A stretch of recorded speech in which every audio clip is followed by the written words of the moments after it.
Hello students, let start maths meeting with AP sir.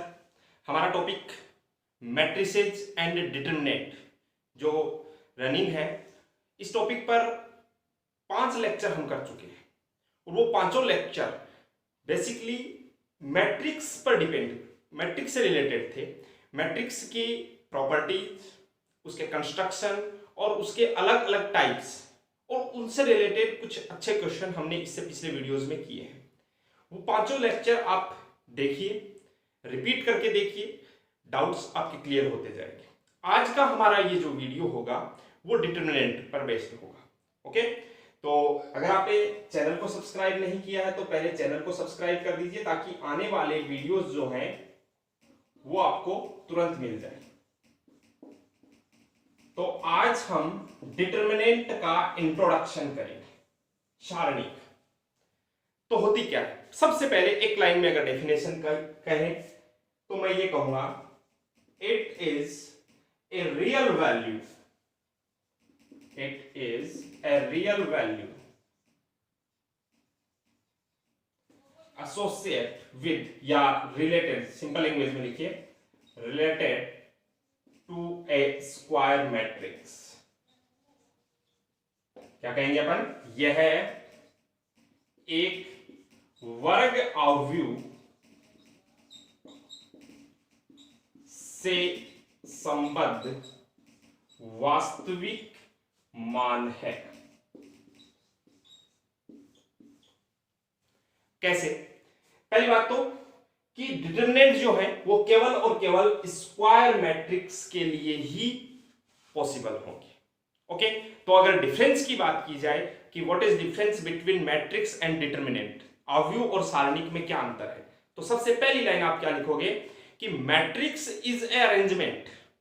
आव्यूह क्या है? एक व्यवस्था है जिसमें नंबर्स और फंक्शंस को रो और कॉलम में अरेंज किया जाता है। यहां पर यह कतई जरूरी नहीं है कि नंबर ऑफ रो और नंबर ऑफ कॉलम इक्वल हो, but determinant is a real value. Determinant एक वास्तविक संख्या है जिसका संबंध किससे होता है? केवल और केवल स्क्वायर मैट्रिक्स से। ओके, तो स्क्वायर मैट्रिक्स मतलब हम अगर एक मैट्रिक्स ले, मैं यहां पर सबसे पहले ले रहा हूं कि एक मैट्रिक्स ए है और वो मैट्रिक्स, इसमें सिर्फ एक एलिमेंट है स्मॉल ए, मतलब ये 1 क्रॉस 1 की स्क्वायर मैट्रिक्स है। एक इसमें कॉलम है और एक ही इसमें रो है। ओके, तो इस मैट्रिक्स की जो डिटरमिनेंट वैल्यू है उसे रिप्रेजेंट किया जाता है ऐसे। अब कंफ्यूजन क्या होता है कि ये मोड है, तो मैं यही क्लियर कर देता हूं कि ये मोड नहीं है।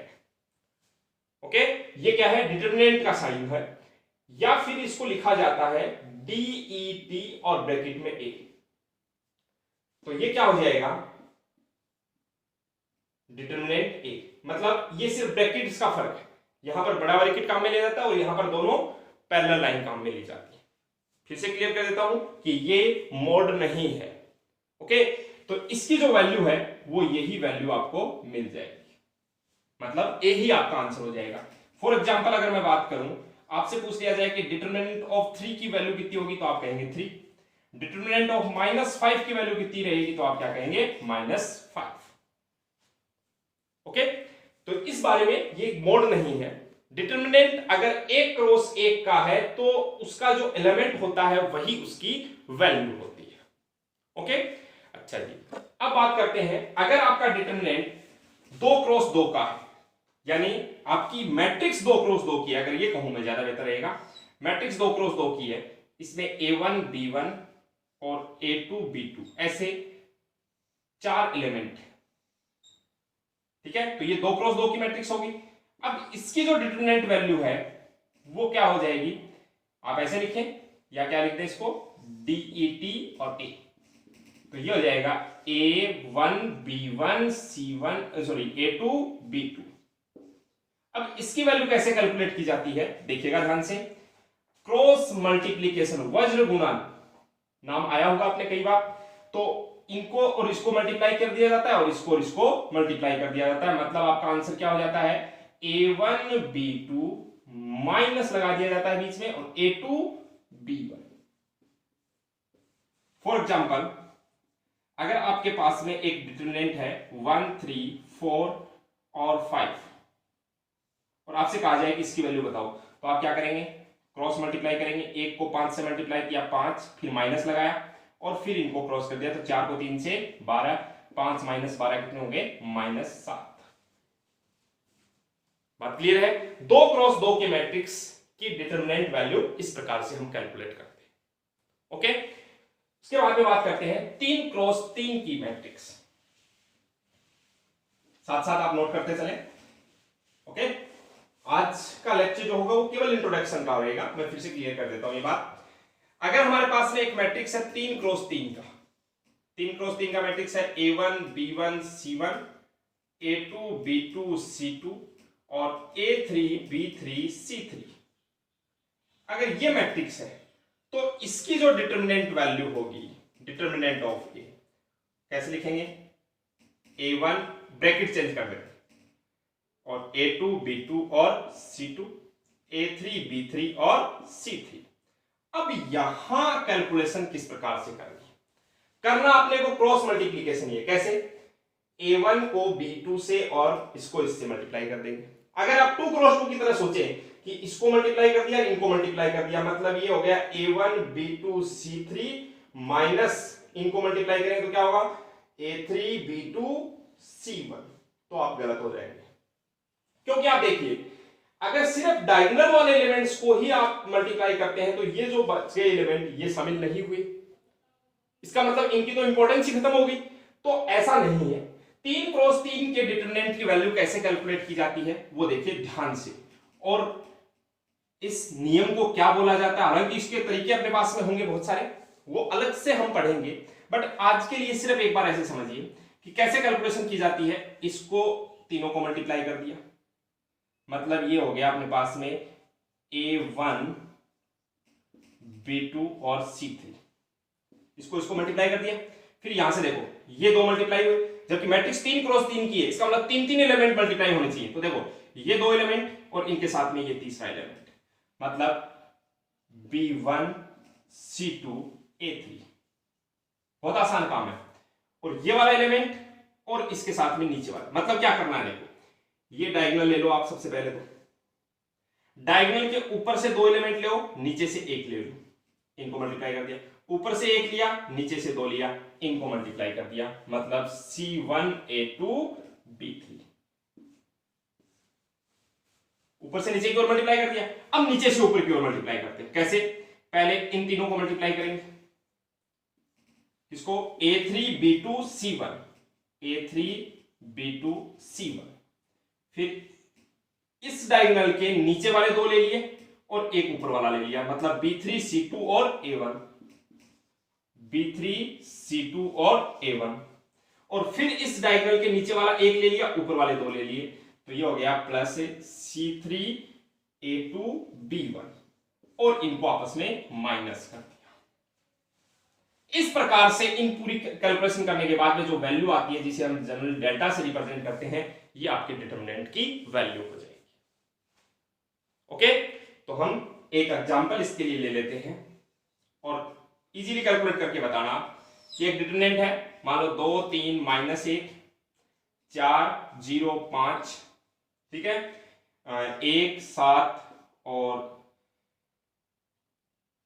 मान लेते हैं अपन ने 3 ले लिया और कहा कि इसकी वैल्यू बताओ। तो बताना, देखो आपको क्या करना है, ऊपर से नीचे की ओर मल्टीप्लाई करना है। 2 गुणा 0 गुणा 3, तो कितना हो गया, 2 × 0 × 3 6। ओके, फिर 3 × 5, ऊपर से 2 नीचे से 1, 3 × 5 × 1, तो कितने हो गए, प्लस के 15। और यहां से -1 × 4, ऊपर से 1 तो नीचे से 2, 3 के जोड़े बना के मल्टीप्लाई करने हैं। -1 मल्टीप्लाई बाई 4 मल्टीप्लाई बाई 7, तो कितने हो गए, माइनस के 28। फिर माइनस लगाओ। अब नीचे से ऊपर की ओर, नीचे से ऊपर की ओर कैसे करोगे, 1 गुणा 0 गुणा -1, तो 0 हो गया, प्लस, मतलब ऊपर वाले तीनों को जोड़ना है, नीचे वाले तीनों को, नीचे से ऊपर की ओर तीनों को ऐड करना है और फिर माइनस कर देना है। ठीक है, तो 1 × 0 × -1, ठीक है। अब देखो 7 × 5 × 2, 7 में जो 35 दूनी 70, ठीक है। अब 3 इंटू 4 इंटू 3, 3 इंटू 4 इंटू 3, तो 3 चौक 12 13 36।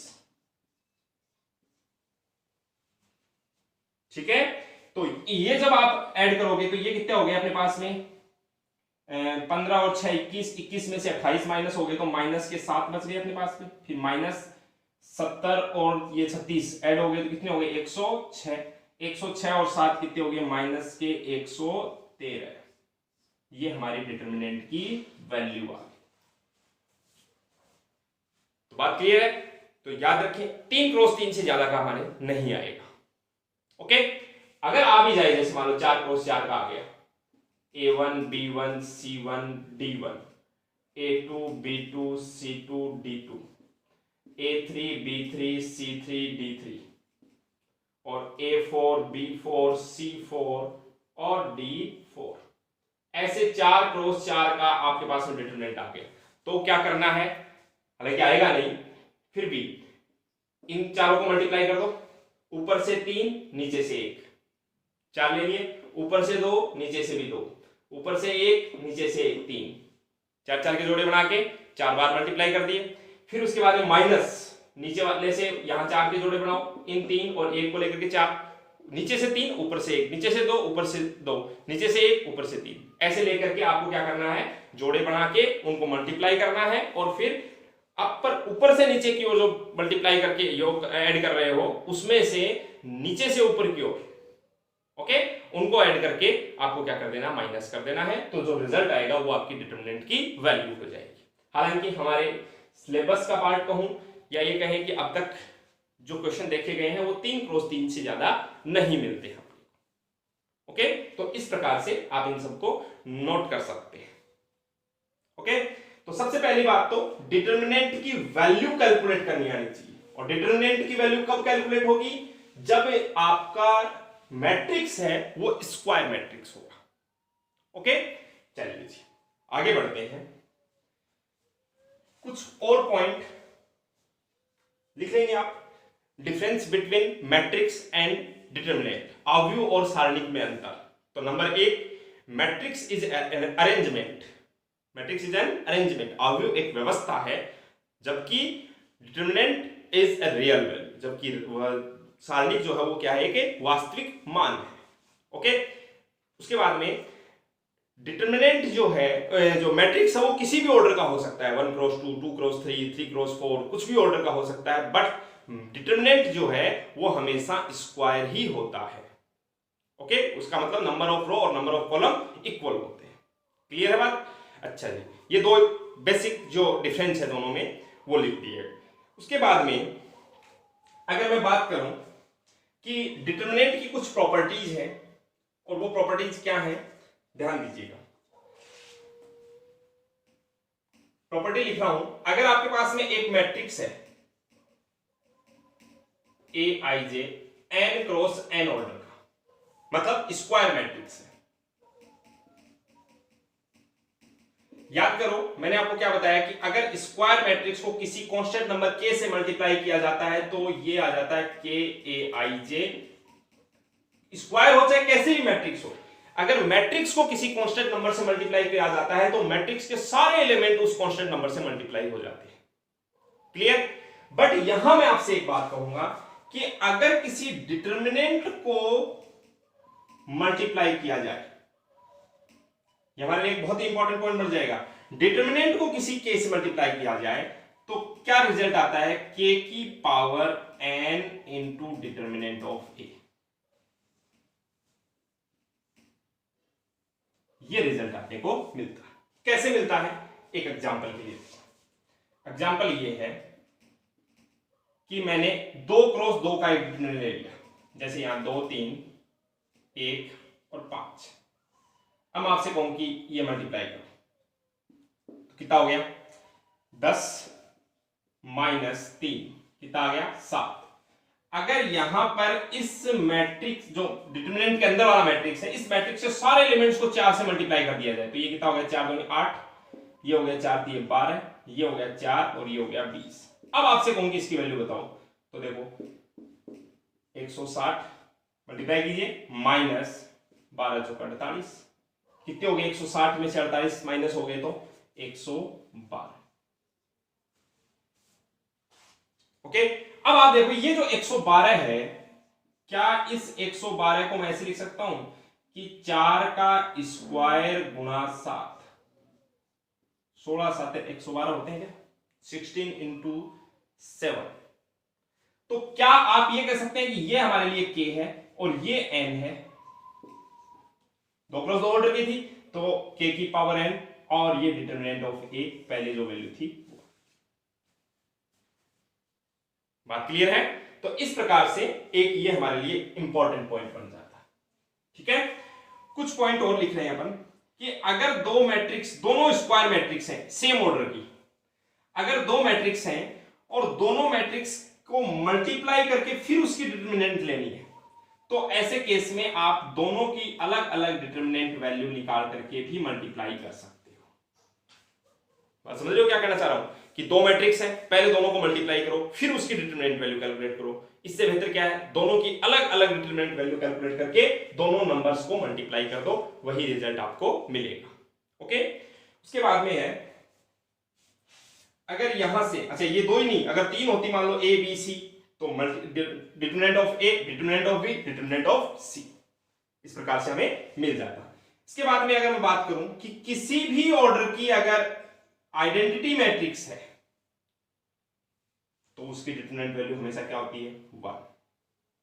कैसे, कोई भी ऑर्डर की आइडेंटिटी मैट्रिक्स ले लो, जैसे मैंने यहां पर एक आइडेंटिटी मैट्रिक्स ले ली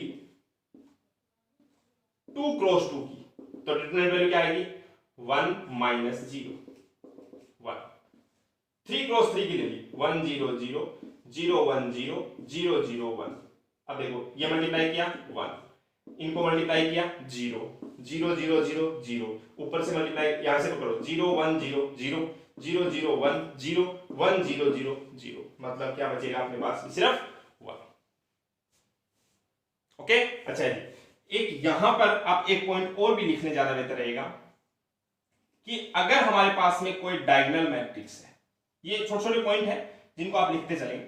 डायगोनल मैट्रिक्स है D1 D2 D3, मान लो 3 क्रॉस 3 की है। डायगोनल मैट्रिक्स मतलब विकर्ण आव्यूह है।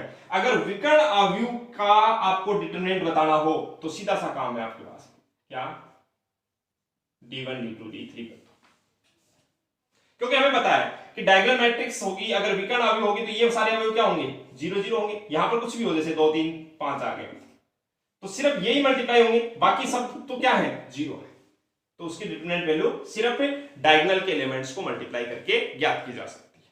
अच्छा, अगर कोई जीरो मैट्रिक्स है तो उसकी डिटरमिनेंट वैल्यू क्या होगी 0, क्योंकि उसमें सारे एलिमेंट 0 है, मल्टीप्लाई करोगे सारे क्या आएंगे 0 आएंगे। अच्छा जी, एक और पॉइंट है इसमें, ये पॉइंट फटाफट आप नोट करते चले साथ साथ। और पॉइंट है हमारे पास में कि अगर किसी मैट्रिक्स के ऊपर पावर n लगी हुई है और फिर कहे कि उसकी डिटरमिनेंट वैल्यू बताओ, तो देखो a की पावर n, जैसे फॉर एग्जांपल मान लो a की पावर 5 है, तो क्या आप ऐसे लिख सकते हो a a a a a कितनी बार 5 बार, सीधी सी बात है, स्क्वायर मैट्रिक्स पर ही पावर लगती है, तो ये ऐसे लिख दिया। तो क्या इसको ऐसे लिख सकते हैं हम determinant of a determinant of a determinant of a, इस नियम से कि अगर दो मैट्रिक्स मल्टीप्लाई हो रहे हैं तो दोनों के अलग अलग डिटरमिनेंट हो जाते हैं। तो यहां से determinant of a determinant of a determinant of a, तो क्या ये डिटरमिनेंट ऑफ a की पावर 5 होगी। तो नियम क्या बन गया अपने लिए कि अगर मैट्रिक्स पर पावर n लगी हुई और फिर डिटरमिनेंट पूछे तो आप डिटरमिनेंट a की पावर n लिख सकते हो। ओके, अच्छा ये कुछ छोटे छोटे पॉइंट। अच्छा, आप कहोगे इन पॉइंट्स का प्रूफ चाहिए, बिल्कुल आपको प्रूफ मिल सकता है। कैसे, आपने जैसे मान लो इस पॉइंट का प्रूफ चाहिए आपको कि determinant of A B is equal to determinant of A into determinant of B. तो आप क्या करो, एक मैट्रिक्स अपनी तरफ से ए मान लो, ए नंबर्स में मान लेते हैं 2 3 1 5, ठीक है। मैट्रिक्स बी ले लिया आपने, 2 क्रॉस 2 की ले, सेम ऑर्डर की, 1 -2 3 और 1 ले लिया, ठीक है। या फिर यहां पर कुछ और ले लो, 4 ले लो। आप क्या करो, डिटरमिनेंट ऑफ ए बता सकते हो, डिटरमिनेंट ऑफ ए कितना आ गया 10 - 3 यानी 7। डिटरमिनेंट ऑफ बी कितना आएगा देखो 4 माइनस माइनस 6 तो कितना आ गया 10। इन दोनों का मल्टीप्लाई करोगे तो कितना आएगा 70 आ जाएगा। ठीक है, अब आप क्या करो, पहले ए और बी को मल्टीप्लाई करो, मतलब ए बी फाइंड करो। ए बी फाइंड करोगे तो 2 क्रॉस 2 की एक मैट्रिक्स आएगी, उसकी डिटरमिनेंट वैल्यू कैलकुलेट करो, आप देखोगे कितनी आ जाएगी 70 ही आ जाएगी। मतलब इनको प्रूफ की जरूरत नहीं है, वेरीफाई करने की जरूरत है। और वेरीफाई आप कोई भी एक एग्जांपल लेकर के इजीली आप सोल्व कर सकते हैं। अपनी जो एनसीईआरटी की बुक है, राजस्थान बोर्ड की बुक है, वहां पर आपको ये सारे जो भी मैं कंसेप्ट लिख रहा हूं इन सब का प्रूफ जो है वो प्रूफ न देकर के वेरीफाई करने के लिए आपसे कहा गया। एक बार बोर्ड एग्जाम में भी इस टाइप का क्वेश्चन हो सकता है कि if A is equal to this, B is equal to this, दो मैट्रिक्स दे दी ए और बी, और कहा verify that determinant of A B is equal to determinant of A into determinant of A B. समझ रहे? तो इस प्रकार के क्वेश्चन आप इजी वे में सॉल्व कर सकते हैं। ठीक है, चलिए एक क्वेश्चन मैं आपके सामने ले रहा हूं।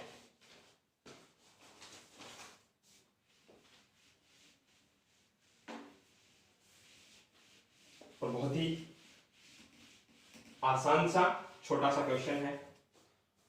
क्वेश्चन मैं लिख रहा हूं,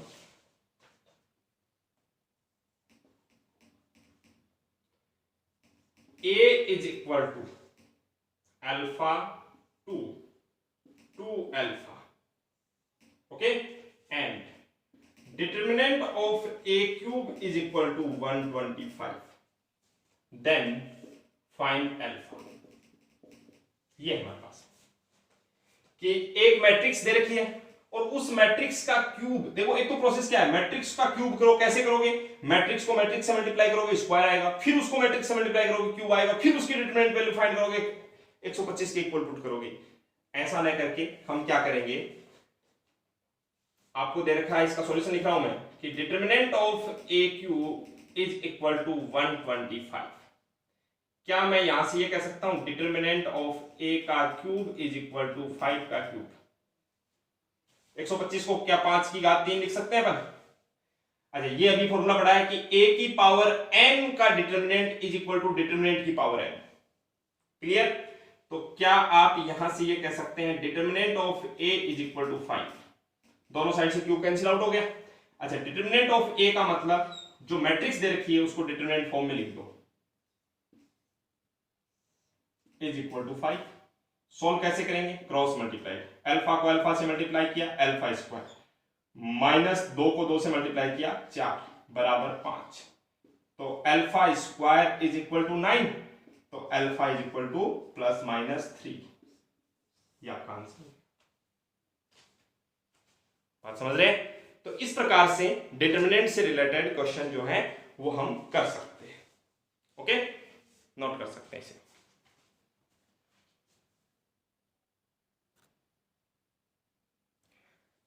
हाँ तो स्टूडेंट, जेई 2012 का क्वेश्चन आपके सामने लिखा हुआ है, एक P and Q are two matrices and P cube is equal to Q cube and P square Q is equal to Q square P and P is not equal to Q, then find determinant of P square plus Q square। ये mode नहीं है, ये क्या है, determinant of P square plus Q square। Hindi में लिख लीजिए, यदि P और Q दो अवयव इस प्रकार है कि, यदि P और Q दो अवयव इस प्रकार हैं कि P क्यूब बराबर Q क्यूब तथा P square Q is equal to Q square P, जबकि P is not equal to Q, then find determinant of P square plus Q square. तब determinant of P square plus Q square का मान ज्ञात कीजिए। तो देखिएगा ध्यान से, आपको क्या दे रखा है, आपको दे रखा है P cube is equal to Q cube, और दूसरी बात क्या दे रखी है, P square Q is equal to Q square P। अगर मैं इन दोनों इक्वेशंस को माइनस कर देता हूं तो क्या हो जाएगा, P cube minus P square Q equal to Q cube minus Q square P, और यहां से P स्क्वायर कॉमन आ रहा है तो क्या रह गया अपने पास में P माइनस Q, और यहां से Q स्क्वायर कॉमन आ रहा है तो ये रह गया Q माइनस P। क्लियर है? क्योंकि सुनिएगा ध्यान से, P और Q स्क्वायर मैट्रिक्स होंगी, क्योंकि यहां पर आप पहले देखिए कि P के ऊपर स्क्वायर लगा हुआ है, P पर क्यूब लगा हुआ है, ये स्क्वायर क्यूब पावर 4 पावर 5 ये सिर्फ और सिर्फ स्क्वायर मैट्रिक्स पर ही पॉसिबल है। अगर आपका मैट्रिक्स स्क्वायर मैट्रिक्स नहीं है, वर्ग अवयव नहीं है, तो ये पावर्स पॉसिबल नहीं है। दूसरी बात, डिटरमिनेंट का जिक्र भी सिर्फ पावर स्क्वायर मैट्रिक्स में ही होगा। तो चलिए ध्यान देंगे, क्या मैं इसे ऐसे लिख सकता हूं, P square P minus Q, यहां से मैं माइनस कॉमन ले लूं तो ये P माइनस क्यू हो जाएगा। अब सोचो, ये मैट्रिक्स है A और मान लो ये मैट्रिक्स आपकी B इज इक्वल टू, ये मैट्रिक्स C है और ये मैट्रिक्स B है। तो याद कीजिए, कैंसिलेशन लो, क्या इस प्रकार से ये कैंसिल हो जाते हैं क्या? और अगर ये कैंसिल हो जाते हैं, अच्छा ये कैंसिल हो गए, कारण इसमें एक कंडीशन देखो क्या देखिए, P is not equal to Q। अगर P और Q इक्वल होते तो यहां सोच के देखो, P माइनस क्यू जीरो आता है क्या? दो इक्वल मैट्रिक्स है, दो बराबर अवयव हैं, दोनों का माइनस करेंगे तो क्या आएगा? जीरो आ जाएगा। ये भी क्या आ जाएगी? एक जीरो मैट्रिक्स आ जाएगी, जीरो मैट्रिक्स से मल्टीप्लाई होगी, ये भी zero, zero equal to zero, मतलब सब कुछ कोई सेंस वाली बात नहीं बनी। लेकिन इसने क्लियर कर दिया क्वेश्चन कि P और Q आपस में इक्वल नहीं है। अगर ये इक्वल नहीं है तभी आपस में ऐसे कैंसिल आउट हो सकते हैं। याद करो, क्या ऐसा पॉसिबल है कि x into zero is equal to Y into zero और आप जीरो को जीरो से काट दो? ऐसा कभी पॉसिबल नहीं है। ये तो इससे पहले, कटने से पहले क्या हो गया? जीरो इक्वल टू जीरो हो गया। तो इसलिए क्लियर कर दिया इसने कि P और Q इक्वल नहीं है, मतलब दोनों का डिफरेंस जीरो नहीं है। ऐसी स्थिति में क्या मैं ये लिखूंगा, P square is equal to minus Q square? तो क्या यहां से ये कहेंगे P square plus Q square is equal to zero? अब इस बात पर फोकस कीजिए कि P square plus Q square एक शून्य अवयव है, तो इस मैट्रिक्स की डिटरमिनेंट वैल्यू क्या होगी? जीरो होगी। किसी भी नल मैट्रिक्स जो कि स्क्वायर भी है, एक स्क्वायर मैट्रिक्स अगर उसके सारे एलिमेंट जीरो हो तो उसकी डिटरमिनेंट वैल्यू भी क्या होती है? जीरो होती है। तो क्या यहां से P square plus Q square equal to zero आ गया? जीरो, इसका मतलब ये क्या है? नल मैट्रिक्स है। अब दोनों साइड मैंने डिटरमिनेंट का साइन लगाया तो इसकी डिटरमिनेंट वैल्यू क्या आ गई? जीरो की डिटरमिनेंट वैल्यू, और जीरो की डिटरमिनेंट वैल्यू क्या होती है? जीरो होती है। क्लियर है? समझ करके इसे नोट कर लीजिए।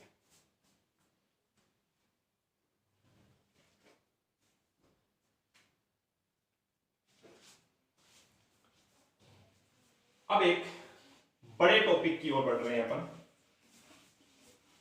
और हेडिंग आप लिखेंगे characteristics equation for a square matrix.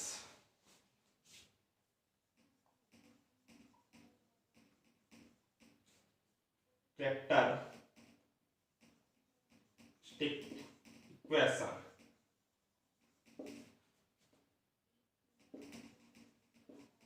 For a square matrix. ये हमारा एक बहुत बड़ा टॉपिक है। हिंदी में लिखेंगे, एक वर्ग अवयव के लिए,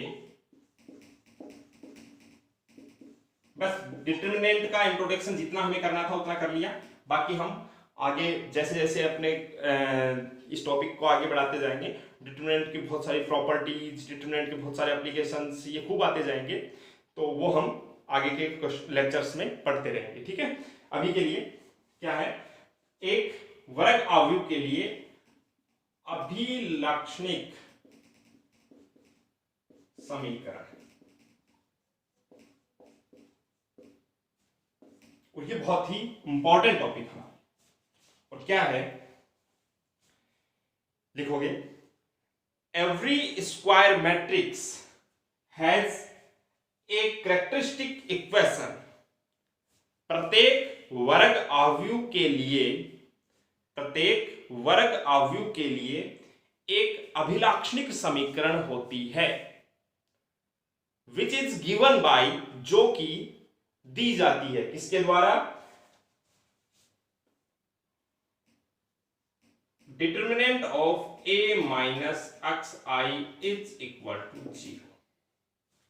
this is a characteristic equation for a square matrix. हालांकि यह भी अधूरी बात है, ठीक है, आप इसको समझोगे तब ये बात पूरी होगी। कैसे, क्या कहना चाह रहा है क्वेश्चन, पहले आप लिख लीजिए, वेर जहां x is a real number and I is an identity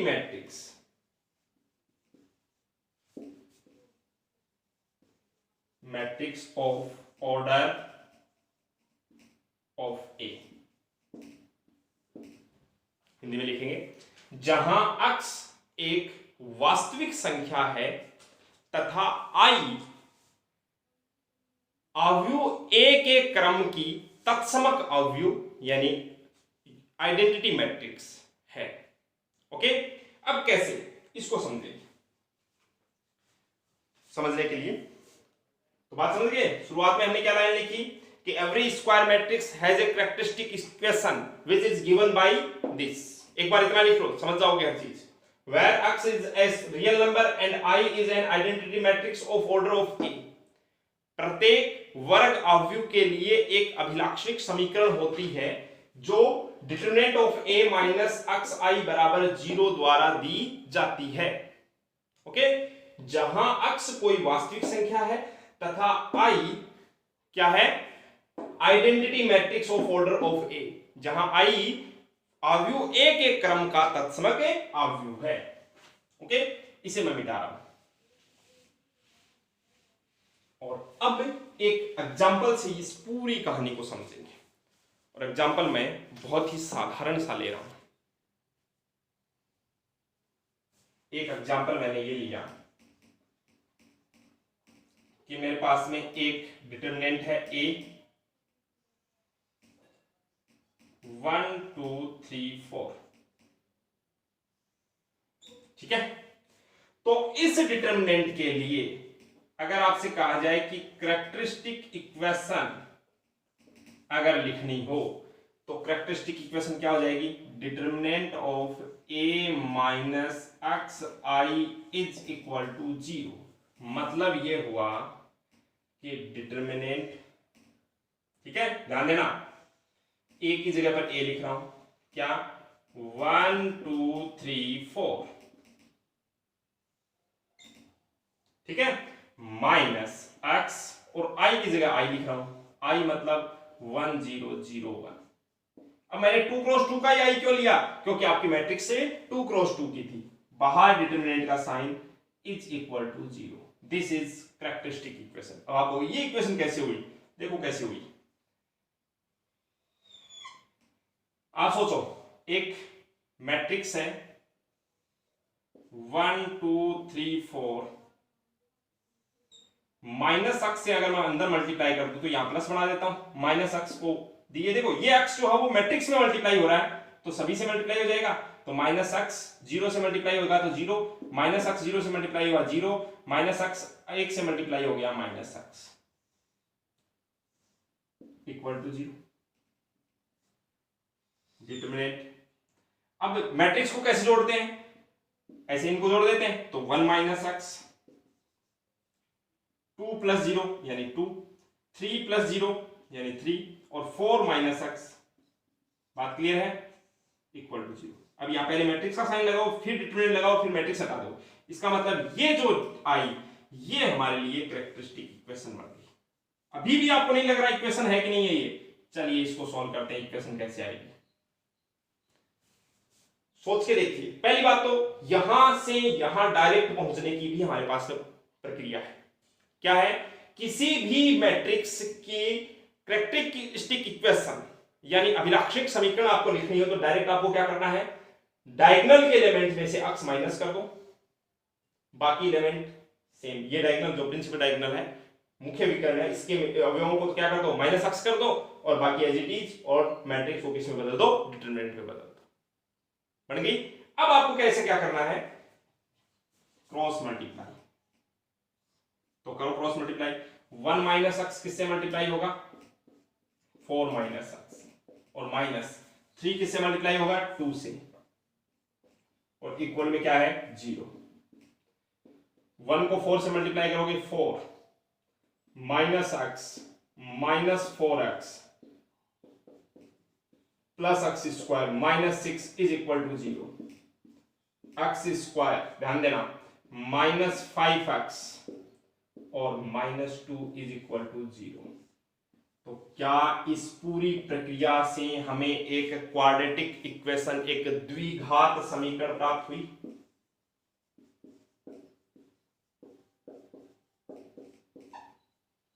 हाँ या नहीं? ये हमारी कैरेक्टरिस्टिक इक्वेशन है, अभिलाक्षणिक समीकरण है। और इतना ही नहीं, इंटरेस्टिंग बात जो है वो क्या है कि this equation will satisfy by A। यह समीकरण A के द्वारा संतुष्ट होता है। मतलब यह है कि अक्ष की जगह पर आप A पुट कर दो तो क्या बन गया, A स्क्वायर -5A-2 बराबर 0। एक्चुअली कैरेक्टरिस्टिक इक्वेशन इसे कहें। आपको ये कैसे हुआ, आप इसका प्रूफ कर सकते हो, इसको प्रूव कर सकते हो आप। मैं अगर आपसे कहूं कि प्रूव दैट, तो इतना नोट कर लेंगे, ठीक है। पॉज करके आप ये नोट कीजिए, मैं आपके सामने इसका प्रूव करके दिखाता हूं। ओके, चलिए पूरी प्रोसेस समझ गए।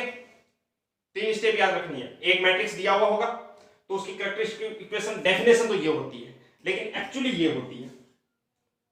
समझ रहे हो क्या करना है, मुख्य विकर्ण के अवयव में से माइनस x कर देना है, बाकी एज इट इज रहेंगे और डिटरमिनेंट मैट्रिक्स को डिटरमिनेंट बना देना है इक्वल टू 0। ये क्या होगी आपकी कैरेक्टरिस्टिक इक्वेशन। फिर अगर इसको सॉल्व करेंगे तो अगर आपकी मैट्रिक्स 2 क्रॉस 2 की है तो आपको एक क्वाड्रेटिक इक्वेशन द्विघात समीकरण मिलेगा। अगर आपकी मैट्रिक्स 3 क्रॉस 3 की है तो आपको एक 3 घात की समीकरण मिलेगी। ओके, 3rd डिग्री पोलिनोमियल मिलेगा लेजर साइड के अंदर आपको। ओके, तो अब ये जो इक्वेशन है ये A के द्वारा सेटिस्फाई होगी डेफिनेटली। कैसे होगी इसका प्रूफ देखिए। बोर्ड एग्जाम में ऐसे क्वेश्चन आते हैं, कैसे A दे देगा कि A is equal to this, then prove that A square -5A-2 equal to 0। यदि A बराबर ये हो तो सिद्ध कीजिए कि ये आ गया। कैसे हुआ ये देखो। अगर मैं आपसे अलग अलग स्टेप पूछूं कि A स्क्वायर बताओ कैसे फाइंड करोगे, तो A स्क्वायर का मतलब A इंटू ए हो गया क्या? A इंटू ए का मतलब 1 2 3 4 इंटू 1 2 3 4, ऐसे ही करेंगे। ओके, और अगर ऐसे करेंगे तो क्या हमारे पास में ये रिजल्ट्स आएंगे। देखो, first row first column multiply करो, 1 को 1 से मल्टीप्लाई किया 1, आगे बढ़े नीचे आए 3, 2 को 3 से 6, तो कितना हो गया 1 + 6 7, 1 को 2 से मल्टीप्लाई किया 2 + 8 10, 3 को 1 से मल्टीप्लाई किया 3 + 12 15 हो गया, 6 + 16 22 हो गया।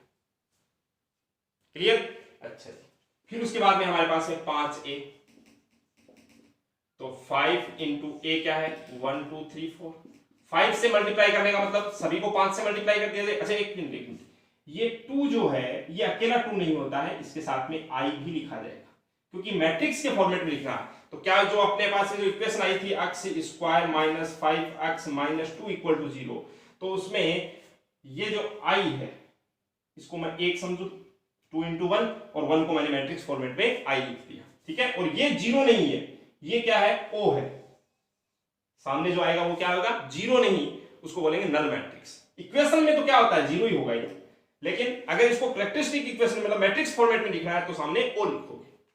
ओके, चलिए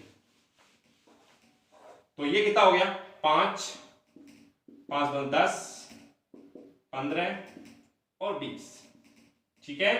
अच्छा फिर क्या था 2i, तो 2i मतलब 2 और i 2 क्रॉस 2 का लेओगे 0 1 1, तो ये हो गया अपने पास में 2 0 0 2। अब आपसे कहूं मैं कि a स्क्वायर -5a - 2i जो यहां लिखा हुआ था वो फाइंड करो, तो a स्क्वायर लिख दिया आपने कितना 7 10 15 22, ठीक है, माइनस फिर 5a ये रहा 5 10 15 और 20, ठीक है, माइनस 2i कितना आ गया 2 0 0 2। अब इसमें से ये दोनों माइनस करने हैं तो देखो 7 में से कौन माइनस होगा 5, 7 में से 5 माइनस हुआ 2, 2 माइनस 2 0, ध्यान देते चलना। 10 minus 10 0 minus 0 0, 15 minus 15 0 minus 0 0, 22 minus 20 2, 2 minus 2 0। क्या ये वही आ गया क्या? तो क्या आपकी मैट्रिक्स सेटिस्फाई होगी? तो बोर्ड एग्जाम में तो क्वेश्चन ऐसे आता है, आपको ए दे देता है और यहां पर कह देता है कि if a is equal to this then prove that a square minus 5a minus 2i is equal to 0। लेकिन अभी हमें कैरेक्टरिस्टिक इक्वेशन के बारे में पढ़ना है, तो कैरेक्टरिस्टिक इक्वेशन के बारे में याद रखिएगा किस प्रकार से बनती है, वो भी हमारे लिए पॉइंट इंपॉर्टेंट रहेगा। बात क्लियर है? तो इस टाइप से हमें ये चीज याद रखनी है। अब वापस इसके एनालिसिस पे आ जाओ।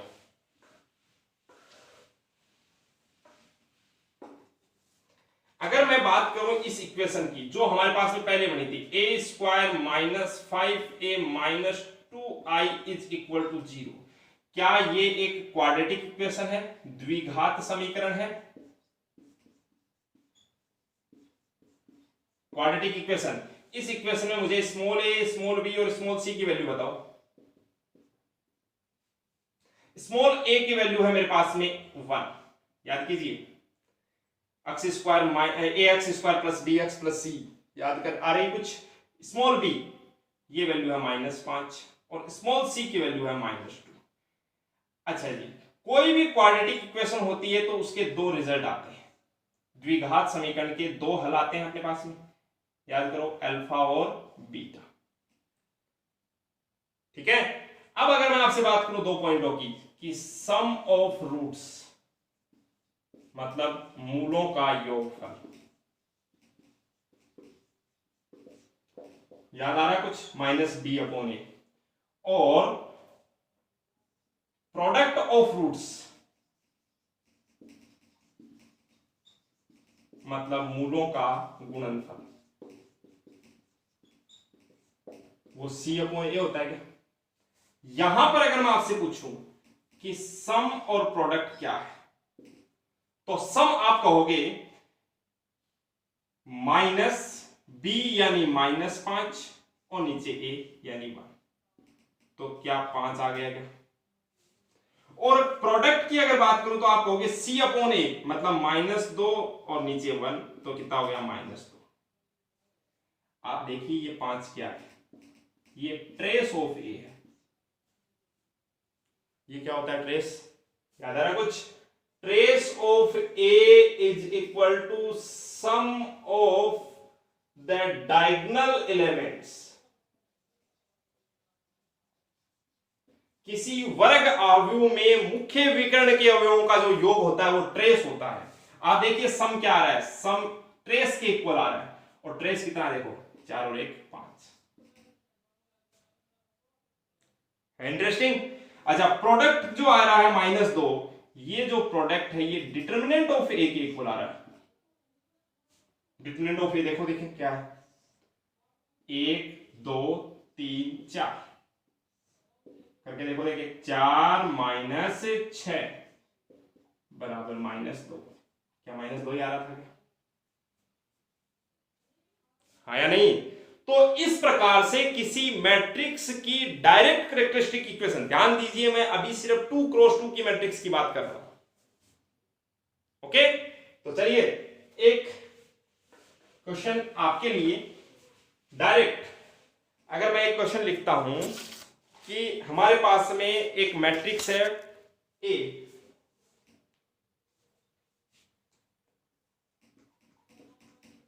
मैट्रिक्स है ए, और ये मैट्रिक्स है 5 6 8 और 9। ठीक है, डायरेक्ट आपको कैरेक्टरिस्टिक इक्वेशन लिखनी है। तो कैरेक्टरिस्टिक इक्वेशन लिखने की स्टेप देखो, सबसे पहली स्टेप तो ये होती है जो बेसिक डेफिनेशन होती है, इक्वल टू 0। फिर इसको सोल्व करते हैं, फिर हमारे पास में रिजल्ट लास्ट में क्या बचता है, 5 - x 8 6 और ये 9 - x इक्वल टू 0। ऐसे ही बचेगा क्या कि डायगोनल के एलिमेंट्स में से x माइनस कर दो, फिर इसको सॉल्व करते हैं अपन। ठीक है, तो एक क्वाड्रेटिक इक्वेशन अक्स की टर्म में आती है, फिर अक्स की जगह पर ए लिख देते हैं तो कैरेक्टरिस्टिक इक्वेशन आ जाती है। अभी जब ये सारी बातें पढ़ चुके तो आप मुझे बताओ कि क्या हमारी इक्वेशन इस प्रकार से आएगी कि ए स्क्वायर, समझ रहे हो, माइनस फिर क्वाड्रेटिक इक्वेशन याद कीजिए, X square minus S X plus P is equal to 0, ऐसे लिखते थे अपन। तो यहां पर क्या हो जाएगा, A square minus S X plus P is equal to 0। X नहीं, यहां पर ए आ जाएगा और यहां आई आ जाएगा, अकेला कांस्टेंट नहीं आता कभी। अब ये एस और पी क्या है, एस क्या है, sum of roots. Sum of roots क्या होता है, ट्रेस ऑफ ए, और ट्रेस ऑफ ए यहां पर कितना है, 9 और 5 14। और प्रोडक्ट पी क्या होता है, डायरेक्ट बात करें, determinant of A. Determinant of A, determinant of A का मतलब 5 6 8 9, ये कितना हो गया, 9 5 45 माइनस 8 6 48, ये हो गया -3। तो क्या आपका जो इक्वेशन है डायरेक्टली वो ये आ गया, ए स्क्वायर -14a, बस वैल्यू पुट कर रहा हूं मैं, -14a और p की वैल्यू है -3i is equal to 0। Direct आप ये लिख सकते हैं कैरेक्टरिस्टिक इक्वेशन। बात समझ रहे हैं, बोर्ड में तो ऐसे क्वेश्चन होता है, यदि a बराबर ये हो तो इसे सिद्ध कीजिए, प्रूव दैट, ठीक है। तब तो हमें स्टेप बाय स्टेप पहले ए स्क्वायर फाइंड करना होता है, फिर a को 14 से मल्टीप्लाई करना होता है, फिर i को 3 से मल्टीप्लाई करना होता है, फिर ये दोनों माइनस करने होते हैं, लास्ट में 0 बच जाता है, प्रूव हो जाता है। बट यहां पर अगर मैं आपसे ये कहूं कि ये मैट्रिक्स है तो इसकी कैरेक्टरिस्टिक इक्वेशन बताओ, तो ये आपके लिए कैरेक्टरिस्टिक इक्वेशन डायरेक्ट आ गई। क्लियर है, ये 2 क्रॉस 2 की मैट्रिक्स की बात हो गई। 3 क्रॉस 3 की मैट्रिक्स की हम बात करते हैं। आई होप इंटरेस्ट आ रहा होगा।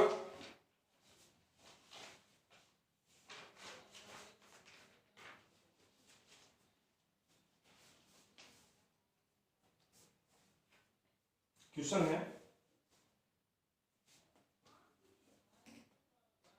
अच्छा इससे पहले एक छोटी सी बात और कर लेते हैं, 3 क्रॉस 3 तक भी जाएंगे, लेकिन इससे पहले एक छोटी सी बात ये कर लेते हैं हेडिंग, हालांकि अभी का टॉपिक नहीं है फिर भी अपन कर लेते हैं। Inverse of A square matrix, मतलब एक वर्ग आव्यूह का व्युत्क्रम।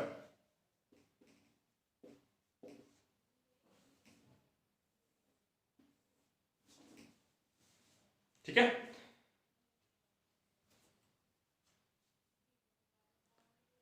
तो ये जो है वो क्या लिखेंगे अपन, मैं जो बोल रहा हूं अब लिखते चलें। If A is a square matrix, या ज्यादा बेहतर ऐसे रहेगा, A and B are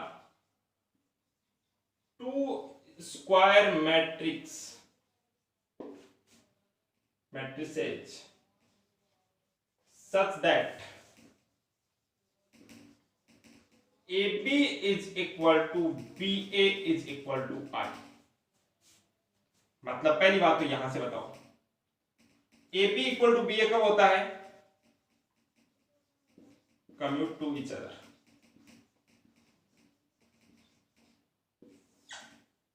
AB और BA इक्वल कब होता है, जब कम्यूट। तो 2 मैट्रिक्स हमारे पास में सेम ऑर्डर की स्क्वायर मैट्रिक्स है, दोनों A को B से मल्टीप्लाई किया जाए और B को A से मल्टीप्लाई किया जाए तो दोनों ही केस में सेम रिजल्ट मिल रहा है, और वो कैसा मिल रहा है, आइडेंटिटी मैट्रिक्स, यूनिट मैट्रिक्स जिसको कहते हैं। ठीक है, तो इस केस में then A and B are said to be inverse matrix of each other। Hindi में लिख लीजिए, यदि, यहां से लिखें, यदि A तथा B 2 वर्ग अवयव इस प्रकार है कि AB बराबर BA, AB किसके बराबर है, BA, बराबर आई, ए बी बराबर बी ए का मतलब है कम्यूट टू ईच अदर, यानी दोनों एक दूसरे के साथ क्रम विनिमय है। ओके, तब ए तथा बी को परस्पर एक दूसरे की व्युत्क्रम आव्यूह या प्रतिलोम आव्यूह कहा जाता है, इनवर्स ऑफ मैट्रिक्स। क्लियर मेरी बात? अच्छा जी, अब सवाल ये आता है कि ये पॉइंट यहां क्यों पढ़ा अपन ने। अच्छा एक चलो लिख देते हैं एक बार, ए का इनवर्स कौन है? बी है, तो ए को इनवर्स ऐसे लिखा जाता है, ए की पावर -1 नहीं पढ़ा जाएगा, इसको क्या पढ़ा जाएगा? A inverse is equal to B. और बी का इनवर्स कौन है? ए।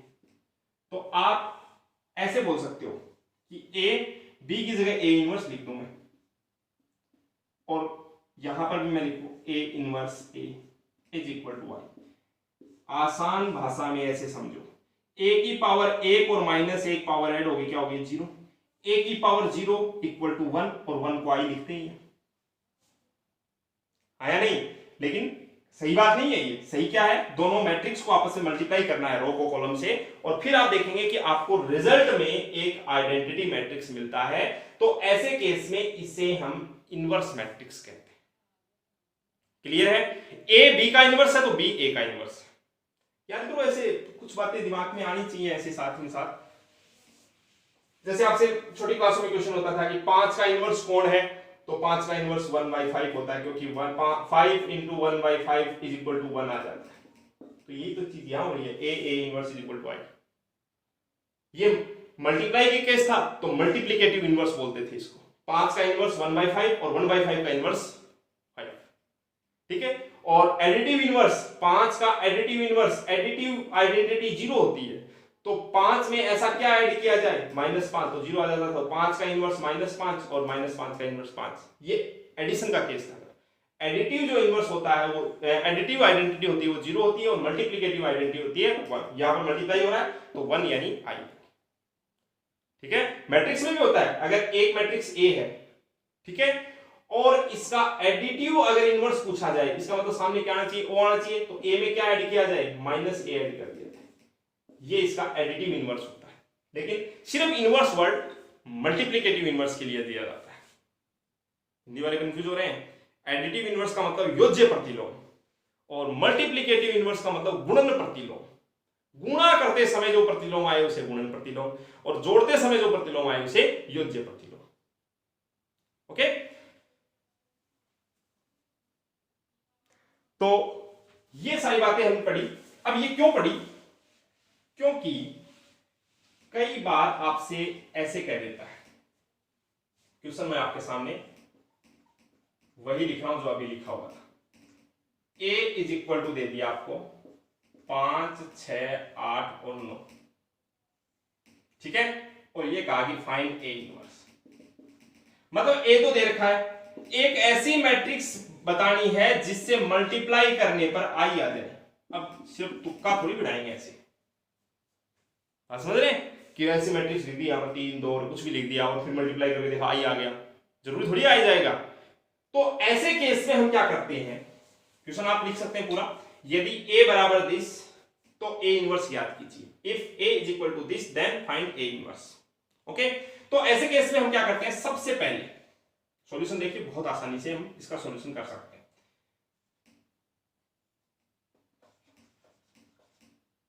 ये पेन खत्म हो गया, रेड से देख लो। हाँ, मैट्रिक्स ए दे रखा है आपको 5, 6, 8 और 9। तो सबसे पहले तो इसके लिए आप, अभी आपने लिखी थी a² - 14a - 3 बराबर 0। क्या 3i बराबर 0? क्या अभी अभी हमारे पास में ये इसकी कैरेक्टरिस्टिक इक्वेशन आई थी क्या? अभिलाक्षिक समीकरण आ गई थी। अब आप क्या करोगे? वो पूरी प्रक्रिया आपको करनी है। उस प्रोसेस के बाद में यहां पर आकर के आपको क्या करना है? जो भी इक्वेशन आपको दिख रही है उस पूरी इक्वेशन को आप a इनवर्स से मल्टीप्लाई कर दो। a² को भी a इनवर्स से मल्टीप्लाई कर दिया, -14a को भी a इनवर्स। ध्यान इतना रखना है कि अगर आप यहां ये इनवर्स लेफ्ट में राइट में लिख रहे हैं तो यहां भी राइट में लिखें, हालांकि इसका कोई फर्क नहीं पड़ेगा, क्योंकि यहां पर एक वर्ड मैंने यूज किया था इनवर्स की डेफिनेशन में, कम्यूट टू ईच अदर, एक दूसरे के साथ क्रम विनिमय होती है, तो किसी भी ऑर्डर में लिखी जाए कोई फर्क नहीं पड़ना, ठीक है। -3i और a इनवर्स, लेकिन थोड़ा सा ठीक लगता है अगर आपने राइट में लिखा है तो हर जगह पर राइट में लिखो। यहां पर देखो a की पावर 2 और -1, तो a की पावर 1 मतलब a हो गया, -14 a इनवर्स अभी हमने बात की थी i बन गया, -3 i से कोई भी मैट्रिक्स मल्टीप्लाई होता है, i को एज ए 1 समझो, तो क्या इससे कोई फर्क पड़ेगा, मतलब ये a इनवर्स बन जाएगा, इक्वल टू 0 के साथ में कोई भी मैट्रिक्स मल्टीप्लाई होती है तो 0 आ जाएगा। मतलब a से a इनवर्स फाइंड करने के लिए हम सबसे पहले तो उसकी कैरेक्टरिस्टिक इक्वेशन फाइंड कर लेते हैं, फिर पूरी इक्वेशन को a इनवर्स से मल्टीप्लाई कर देते हैं। यहां पर आकर के आप मुझे बताओ क्या ये हो गया a minus 14i is equal to 3a inverse, तो क्या a inverse is equal to 1/3 a minus 14i आ गया क्या?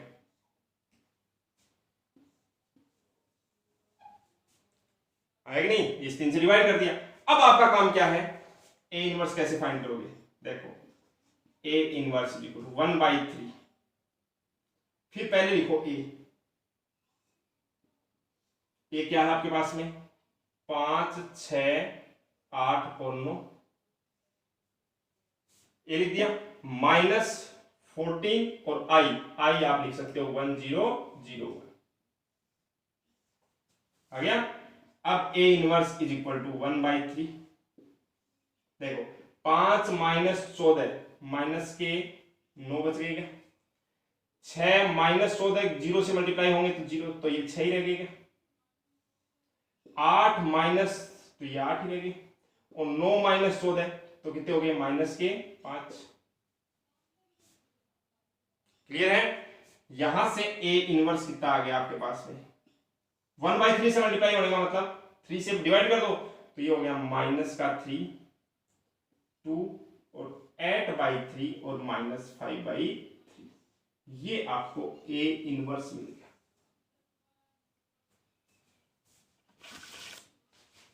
बात समझ रहे?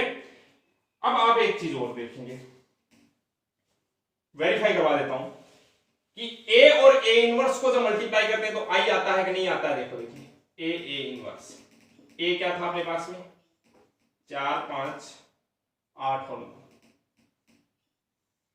और a इनवर्स कितना आया -3 2 8/3 और -5/3, करो मल्टीप्लाई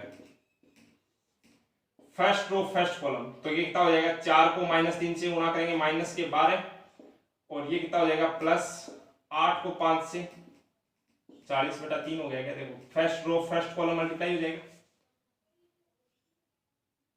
कहीं कोई गलती तो नहीं कर रहे हैं, देख लीजिए फिर से।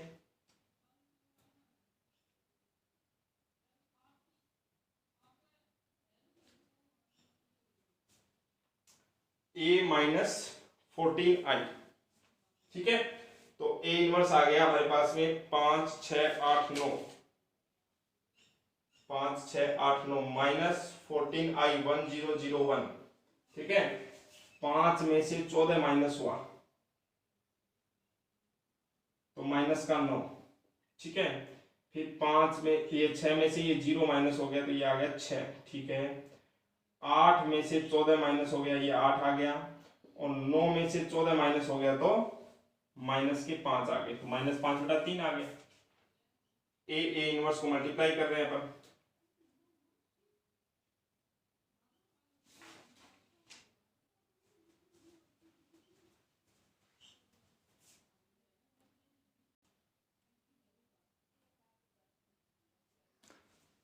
यहां ये गलती हो रही है अभी, हम a मैट्रिक्स क्या उतार रहे हैं, देखो 5, 6, 8, 9 है, 4, 5, 9 उतार रहे हैं, 5, 6, 8, 9, अब करो मल्टीप्लाई, तो 5 को -3 से मल्टीप्लाई करेंगे कितना हो जाएगा -15, ध्यान दीजिएगा फर्स्ट रो फर्स्ट कॉलम, तो -15 और ये हो जाएगा +48 और बटे में 3, तो अगर आप इनको सोल्व करेंगे तो कितना हो जाएगा -45 + 48 प्लस का 3 और नीचे भी 3 है तो 3/3 कितना हो गया 1 हो गया। ऐसे ही फर्स्ट रो सेकंड कॉलम करो मल्टीप्लाई, 5 को 2 से मल्टीप्लाई करोगे 10 माइनस 6 को 5 से 30/3, तो ये 10, 10 माइनस 10 कितना हो गया 0। 8 को -3 से मल्टीप्लाई करो, माइनस के 24, फिर आगे बढ़ो, इस पे नीचे आओ तो 9 8 72, 24 के 72 माइनस 72 प्लस 72 0। ठीक है, फिर उसके बाद में सेकंड रो सेकंड कॉलम, तो 8 दूनी 16 माइनस 9 को 5 से 45/3, तो 16 3 48 में से 45 माइनस हुए 3, 3/3 कितना हो गया 1, मतलब आई आ गया। ऐसे आप ए इनवर्स इंटू ए भी करके देख सकते हो, आई ही आएगा। तो ये जो मेथड है ए इनवर्स फाइंड करने का, इसके लिए आप लिख सकते हो this is a shortcut method to find A inverse. यह है ए इनवर्स ज्ञात करने का सबसे छोटा तरीका है। आप समझ रहे हैं? इसका मतलब हमें ए इनवर्स ज्ञात करने के और भी तरीके पढ़ने हैं। ओके, एक वर्ड आएगा हमारे पास में एडजॉइंट ऑफ ए मैट्रिक्स, उसे भी हम पढ़ेंगे। चलिए मिटा लोगे 2 क्वेश्चन और मैं आपके सामने लेके आ रहा हूं। एक क्वेश्चन तो जेई का ही क्वेश्चन है,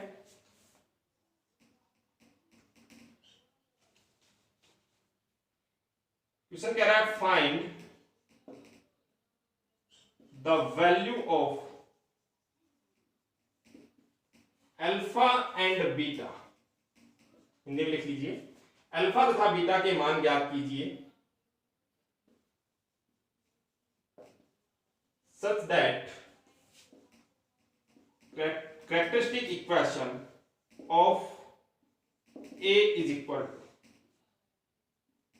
to 1 2 3 4 5 7 2 3 alpha is x cube minus 8x square plus 18x और plus beta is equal to 0।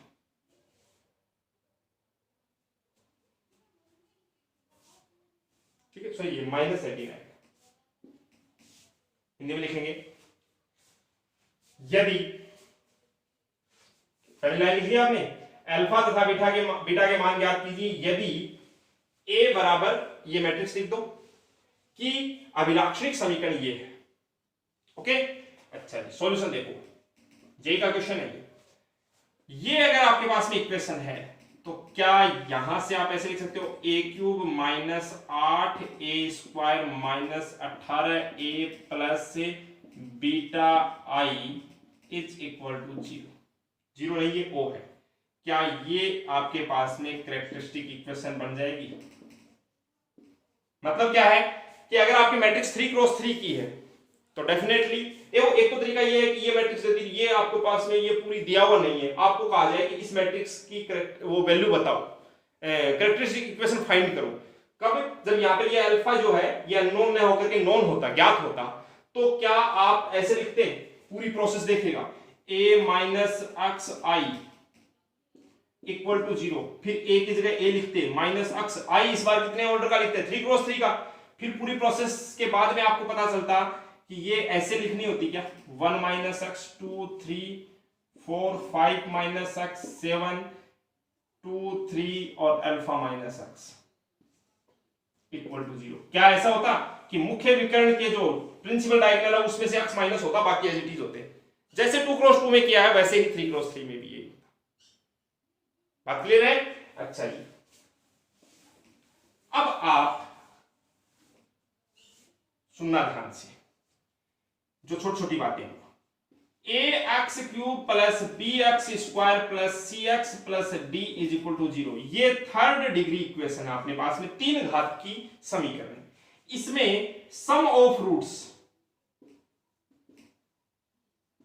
जैसे उसमें होता है माइनस बी बाई ए, इसमें भी वैसे ही होता है minus B by. Product of roots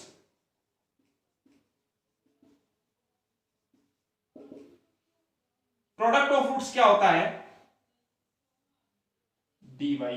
ध्यान दें, यहां पर ये वाला लिया जाता प्लस में, फिर माइनस में, ये माइनस में ही लिया जाता। तो बीच वाला ये सी क्या काम आता है, ये आता है जैसे स्केल रूट जो है वो मान लो 3 रूट है, x1 x2 और x3, तो तीनों रूट्स को पेयर वाइज ऐड किया जाता है, x1 x2 plus x2 x3 plus x3 x1 is equal to c by A होता है। सेम उसी तरीके से चलता है, sum of roots minus b by A, मतलब जो अक्स स्क्वायर, देखो 3 घात की का बहुपद है, 3 घात की समीकरण है, तो उसमें एक्स क्यूब सबसे बड़ा है, उसका कोएफिशिएंट तो नीचे आना है।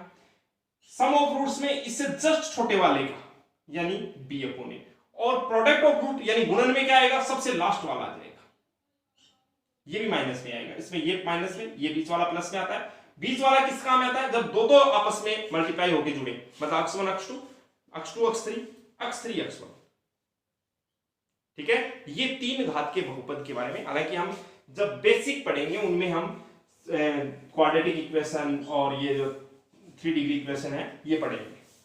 अभी आपको इतना समझना है कि हमारे पास में ये जो इक्वेशन आपके सामने लिखी हुई है, इसमें sum of roots s is equal to क्या है, माइनस b क्या है, देखो यहां पर -8 बटे में a1, यानी ये कितना हो गया 8। अब याद करो ये तो किसके इक्वल होता है, ट्रेस ऑफ ए के इक्वल होता है क्या, और ट्रेस ऑफ ए क्या है, डायगोनल के एलिमेंट्स का सम, यानी 1 + 5 + अल्फा। तो अब बताओ आप अल्फा की वैल्यू कितनी आ गई, 6 + अल्फा इज इक्वल टू 8, यानी अल्फा इज इक्वल टू 2 आ गया क्या आपके पास में। बात क्लियर हो गई, अल्फा की वैल्यू कितनी आ गई, 2 आ गई, तो अल्फा तो मिल गया अपने को। बहुत इजी में, अगर आप इस पूरी इक्वेशन को बना के करोगे तो 3-4 पेज भर जाएंगे, पूरा हो ही नहीं पाएगा, पहले कैरेक्टरिस्टिक इक्वेशन बनाओगे फिर कंपेयर करोगे, ऐसे नहीं होगा। फिर उसके बाद में आता है प्रोडक्ट ऑफ रूट्स।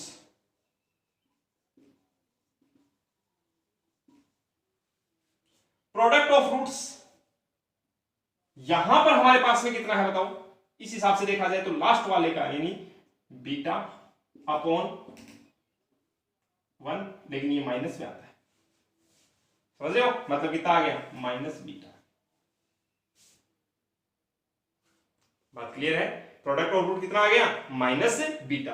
अब ये -बीटा किसके इक्वल होता है, डिटरमिनेंट ऑफ ए के इक्वल होता है। अब डिटरमिनेंट ऑफ ए कैसे कैलकुलेट करोगे, मतलब देखो बीटा इक्वल टू क्या आ गया, इधर से माइनस हटा दो, उधर लगा दो उधर, और डिटरमिनेंट ऑफ ए, ये डिटरमिनेंट 1 2 3 4 5 7 2 3, और अल्फा की जगह पर आप क्या पुट कर सकते हो, 2 पुट कर सकते हो। अब इजीली इसको कैलकुलेट कर सकते हैं, तो हमारे पास में जो वैल्यू है वो कितनी आ जाएगी, 7 आ जाएगी।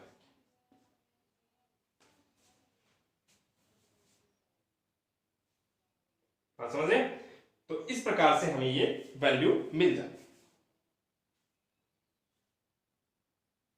ठीक है। तो 7 आपको अपनी वैल्यू मिल गई, 7 मिलेगी कि -7 मिलेगी, वो कैलकुलेशन करके देख लेना, आई थिंक शायद -7 आएगी।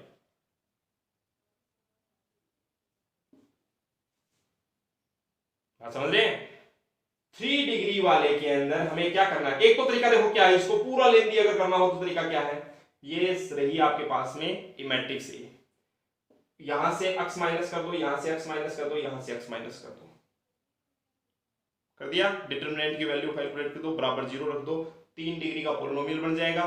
3 डिग्री के पॉलिनोमियल को इसको कंपेयर कर दोगे तो जहां बीटा है वहां बीटा की वैल्यू आ जाएगी, जो भी आना है वो ऐसा ही आएगा, और ऐसा आएगा उसकी तुलना करके आप इसकी वैल्यू बता सकते हैं। दूसरा तरीका आपके पास में सीधा है, जो हमें याद रखा, सम ऑफ रूट्स क्या होता है, -b/a, ओके, और वो किसके इक्वल होता है, ट्रेस ऑफ ए के इक्वल होता है। और ट्रेस ऑफ ए कितना है, 1 + 5 6 + अल्फा, तो 6 + अल्फा इक्वल टू 8, तो अल्फा इक्वल टू 2, ठीक है। ऐसे प्रोडक्ट ऑफ रूट क्या होता है, -d/a, तो यहां पर क्या है -β/1, तो -β आ गया, जो कि डिटरमिनेंट ऑफ ए के इक्वल होता है। बीच वाला ये जो है ना 3 डिग्री के अंदर ये बीच वाला जो बच गया, इसके बारे में हमें नहीं पता ये क्या होता है, डायरेक्ट नहीं पता है, वैसे कर सकते हैं, ठीक है। चलिए जी, तो इस प्रकार से ये कंसेप्ट हमारे काम आ जाता है। एक क्वेश्चन और है हमारे पास।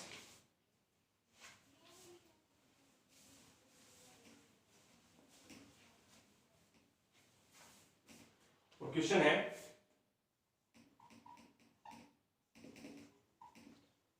For matrix A is equal to 3 to 1 1 find AB such that, Hindi में लिख लो, अवयव A के लिए अवयव A दे रखिए, AB का मान ज्ञात कीजिए जबकि A square minus plus small a capital A plus small b capital I is equal to O। ठीक है, और फिर लिखा हुआ है हेंस फाइंड A इनवर्स। इस प्रकार हिंदी में मैं पूरा बोल देता हूं। अवयव A बराबर 3 2 1 1 के लिए स्मॉल a स्मॉल b का मान ज्ञात कीजिए जबकि A square plus small a into capital A plus small b into capital I is equal to O। ठीक है, इस प्रकार A इनवर्स भी ज्ञात कीजिए। इस प्रकार A इनवर्स भी ज्ञात कीजिए। देखिए बहुत आसानी से हम कर सकते हैं। इसको कैसे करेंगे? सबसे पहले आप देखेंगे कि ये कैरेक्टरिस्टिक इक्वेशन आपको दे रखी है। कैरेक्टरिस्टिक इक्वेशन दे रखी है तो हमारे पास दो तरीके हैं। एक तो तरीका ये है कि हम इस मैट्रिक्स की कैरेक्टरिस्टिक इक्वेशन डायरेक्ट लिख दें। कैसे लिखेंगे? डिटरमिनेंट बना देंगे 3 minus X 2 1 1 minus X is equal to 0। तो यहां से हमारे पास में क्या आ जाएगा? 3 माइनस एक्स मल्टीप्लाई बाई, कैसे क्या किया मैंने? मुख्य विकर्ण के अवयव में से एक्स माइनस कर दिया प्रिंसिपल डायगोनल में से और बाकी एज इट इज सेम रख दी। ठीक है, और माइनस 1 इंटू 2 इक्वल टू 0। तो यहां से इक्वेशन आ गई 3 minus 3x minus X plus X square minus 2 is equal to 0। मतलब ये इक्वेशन आ गई X square minus 4x plus 1 is equal to 0। a put कर देंगे तो ये हो जाएगा a square minus 4a plus i is equal to 0, sorry o। तो अब आप इसको कंपेयर करो, तुलना करो किससे? जो दे रखी है, दे रखी क्या है? a square plus small a plus small b i is equal to 0 से अगर आप कंपेयर करेंगे, तुलना करेंगे तो यहां से स्मॉल a की वैल्यू आपको मिलेगी -4 और स्मॉल b की वैल्यू मिलेगी 1। एक तो तरीका ये है। क्या करो? पहले कैरेक्टरिस्टिक इक्वेशन बना लो, उससे कंपेयर करो, मिल जाएगी। एक अपने पास में तरीका क्या है? ये इक्वेशन जैसे ही दे रखी है, इस इक्वेशन से s बताओ। s is equal to minus b का काम कौन कर रहा है? a अपॉन 1 मतलब माइनस के आ है। समझ रहे हैं? ये किसके इक्वल होता है? ट्रेस ऑफ a के इक्वल। और ट्रेस ऑफ a कितना है? देखो 3 + 1 4। तो यहां से a इज इक्वल टू -4 आ गया। ठीक है, अच्छा जी। प्रोडक्ट वो कितना है? यहां से देखिएगा लास्ट वाला क्या आ जाएगा? b अपॉन 1 यानी b। ये किसके इक्वल होता है? डिटरमिनेंट ऑफ a के। और डिटरमिनेंट ऑफ a कितनी है? देखो 3 × 1 3 -2 यानी 1 यानी b इक्वल टू 1। क्लियर है? a और b की वैल्यू जैसे ही हमारे पास में आई -4 और +1, तो इक्वेशन हमारे पास बन गई a square -4a plus i is equal to O। यहां से अगर मैं a इनवर्स फाइंड करना चाहता हूं तो क्या करूंगा? a इनवर्स से मल्टीप्लाई कर दूंगा।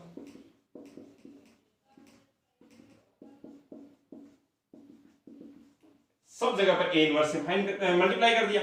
अब ये क्या हो गया? 2 - 1 पावर 1 होगी यानी a हो गया -4i बन गया ये, और plus a inverse is equal to 0। तो a inverse is equal to क्या हो गया? ये 4i उधर जाएगा प्लस का 4i और ये a उधर गया माइनस का a।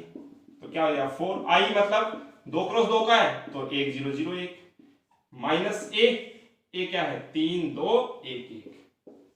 ठीक है, तो यहां से a inverse is equal to, देखो 4 × 1 4 - 3 1 4 में 0 -2 तो -2 0 - 1 तो -1 और ये हो गया 4 - 1 यानी 3। ये इनवर्स। ठीक है, तो इस प्रकार से हम इस बड़े टॉपिक को कंप्लीट कर चुके हैं। पूरा कंसंट्रेट करके वीडियो की एक एक बात को ध्यान से सुने और अपनी मर्जी से कुछ क्वेश्चन करने की कोशिश करें, ठीक है। बाकी कुछ क्वेश्चन आपको सीट में मिल जाएंगे। और अब आप एनसीईआरटी की जो अपनी एक्सरसाइज है और राजस्थान बोर्ड की जो बुक है उसमें देखिए कैरेक्टरिस्टिक इक्वेशन का नाम भी नहीं दे रखा, हालांकि उससे रिलेटेड क्वेश्चन दे रखे हैं। यदि ए बराबर ये है तो सिद्ध कीजिए कि ये इक्वल टू, ऐसे क्वेश्चन दे रखे हैं। यदि ए बराबर दिस, ठीक है, और ये, तो ए और बी की, स्मॉल ए और स्मॉल बी की वैल्यू बताइए, आपको ऐसा क्वेश्चन मिल जाएगा।